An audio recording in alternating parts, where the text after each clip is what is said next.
Hello ಸ್ನೇಹಿತರೆ, ಶ್ರಮಣಿ TV ಚಾನಲ್ಗೆ ಎಲ್ಲರಿಗೂ ಆತ್ಮೀಯ ಸ್ವಾಗತ. ಇವತ್ತು ಭೀಮ್ ಅಮಾವಾಸ್ಯೆ ಅಥವಾ ಜ್ಯೋತಿರ್ಭೀಮ್ ಅಮಾವಾಸ್ಯೆ ಯಾವತ್ತು ಪ್ರಾರಂಭವಾಗುತ್ತೆ, ಯಾವ ಸಮಯದಲ್ಲಿ ನಾವು ಈ ಅಮಾವಾಸ್ಯೆಯನ್ನು ಆಚರಣೆ ಮಾಡಬೇಕು, ಈ ಭೀಮ್ ಅಮಾವಾಸ್ಯೆ ಯಾವ ತಿಥಿಯಲ್ಲಿ ಪ್ರಾರಂಭವಾಗಿ ಯಾವ ತಿಥಿಗೆ ಮುಕ್ತಾಯವಾಗಿದೆ ಮತ್ತು ಇದರ ಆಚರಣೆಯ ಮಹತ್ವವೇನು ಅನ್ನೋದ್ರ ಬಗ್ಗೆ ಇವತ್ತಿನ ವಿಡಿಯೋದಲ್ಲಿ ತಿಳಿಸ್ಕೊಡ್ತೀನಿ. ಬನ್ನಿ.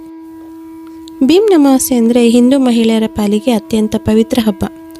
ಆಷಾಢ ಮಾಸದ ಕೊನೆಯ ದಿನ ಅಂದರೆ ಆಷಾಢ ಮಾಸದ ಕೃಷ್ಣ ಪಕ್ಷದ ಅಮಾವಾಸ್ಯೆಯ ದಿನ ಆಚರಿಸುವ ಈ ಹಬ್ಬಕ್ಕೆ ಜ್ಯೋತಿರ್ಭೀಮೇಶ್ವರ ವ್ರತ ಎಂದು ಸಹ ಕರೀತಾರೆ.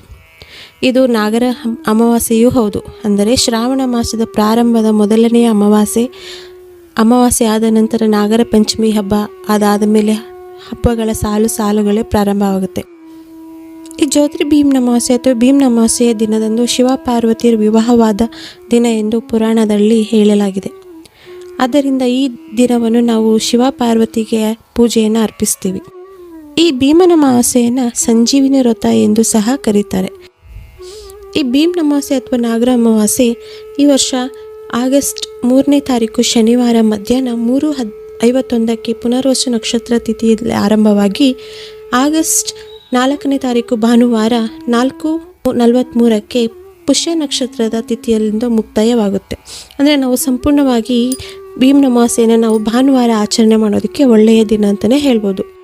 ಯಾಕಂದರೆ ಈ ಅಮಾವಾಸ್ಯೆ ತಿಥಿ ಆರಂಭವಾಗ್ತಿರೋದು ಶನಿವಾರ ಮಧ್ಯಾಹ್ನ 3:51 ಅಂದರೆ ಮಧ್ಯಾಹ್ನ. ಸೊ ಅದರಿಂದ ನಮಗೆ ಸೂರ್ಯೋದಯದ ಕಾಲದಲ್ಲಿ ಆರಂಭವಾಗೋ ತಿಥಿ ಬೇಕಾಗೋದ್ರಿಂದ ನಾವು ಭಾನುವಾರ ಮಾಡೋದ್ರಿಂದ ಒಳ್ಳೆಯದು. ಯಾಕಂದರೆ ಭಾನುವಾರ ಸಾಯಂಕಾಲ 4:43 ಈ ಅಮಾವಾಸ್ಯೆ ತಿಥಿ ಇರೋದ್ರಿಂದ ನಾವು ಭಾನುವಾರ ಈ ವ್ರತವನ್ನು ಆಚರಣೆ ಮಾಡೋದಕ್ಕೆ ಒಂದು ಒಳ್ಳೆಯ ದಿನ ಅಂತಲೇ ಹೇಳ್ಬೋದು. ಈ ಮಾಹಿತಿ ನಿಮಗೆ ಇಷ್ಟ ಆಗಿದರೆ ಪ್ಲೀಸ್ ಲೈಕ್ ಮಾಡಿ, ಶೇರ್ ಮಾಡಿ, ಕಮೆಂಟ್ ಮಾಡಿ. ಹಾಗೆ ನಮ್ಮ ಚಾನಲನ್ನು ಹೊಸದಾಗಿ ನೋಡ್ತಾ ಇರೋರು ಸಬ್ಸ್ಕ್ರೈಬ್ ಮಾಡೋದನ್ನು ಮರಿಬೇಡಿ. ಮುಂದಿನ ವಿಡಿಯೋದಲ್ಲಿ ಈ ಭೀಮ್ ಅಮಾವಾಸ್ಯೆಯ ಮಹತ್ವವೇನು, ಇದರ ಪುರಾಣ ಕಥೆ ಮತ್ತು ಪೂಜಾ ವಿಧಾನದ ಬಗ್ಗೆ ತಿಳಿಸ್ಕೊಡ್ತೀನಿ. ಅಲ್ಲಿವರೆಗೂ ಬಾಯ್ ಬಾಯ್, ಮತ್ತೆ ಸಿಗೋಣ.